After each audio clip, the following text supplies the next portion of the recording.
नमस्कार, मी योगिता पाचारणे. पीडीएफ चॅनलमध्ये तुम्हा सर्वांचं मनापासून स्वागत. निवडणुकीच्या रणधुमाळीत केवळ आश्वासनांचा पाऊस न पडता प्रत्यक्ष कृती आराखडा मांडून राष्ट्रवादी काँग्रेस पक्षाचे अधिकृत उमेदवार सौ शीतल आशिष येळवंडे आणि निखिल थोरवे यांनी आपला प्रचार दौरा सुसाट सुटलाय.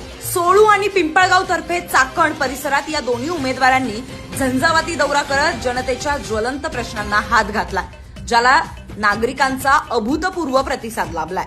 सोळू गावातील दौऱ्याची सुरुवात शकुंबर बाबा आणि हनुमान मंदिरात आशीर्वाद घेऊन करण्यात आली आहे. यावेळी भैरवनाथ मंदिराच्या पुरातन अवस्थेबद्दल ग्रामस्थांशी संवाद साधताना शीतल येळवंडे आणि निखिल थोरवे भावूक झाले.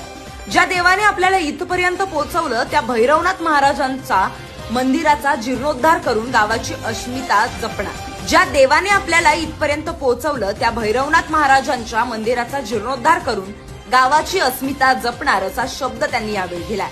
आजच्या दौऱ्याचे सर्वात महत्वाचे वैशिष्ट्य म्हणजे दोन्ही गावातील जिल्हा परिषद शाळांना दिलेली भेट ठरली आहे. सोळू येथील शाळेच्या इमारतीची दुरवस्था पाहून उमेदवारांनी केवळ भिंती रंगवण्याऐवजी संपूर्ण शाळेचा कायापालट करून तिला स्मार्ट स्कूल बनवण्याचा संकल्प जाहीर केला. तर पिंपळगाव येथील शाळेत लहान मुले आजही हापशाचे पाणी पित असल्याचे पाहून शीतल येळवंडे यांनी अत्यंत संवेदनशीलतेने तत्काळ शाळेला वॉटर फिल्टर देण्याचे जाहीर केले, ज्यामुळे विद्यार्थ्यांच्या आरोग्याप्रती असलेल्या त्यांच्या या भूमिकेचे पालकांनी आणि गावकऱ्यांनी विशेष कौतुक केले. पिंपळगाव तर्फे चाकण येथील नागरिकांनी पिण्याच्या पाण्याचा गंभीर प्रश्न मांडला.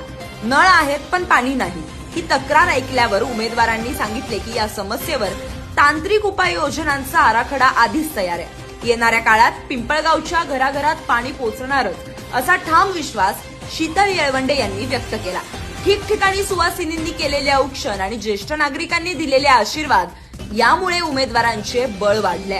सामान्य घरातील लेकीला अर्थातच शीतल येळवंडे यांना मिळणारा हा प्रचंड पाठिंबा पाहून विरोधकांचे धाबे दणाणले आहेत. सोळू आणि पिंपळगाव मधील हा जनसागर या दोन्ही उमेदवारांच्या विजयाचा पाया रचणारा ठरत असल्याचे चित्र सध्या दिसत आहे.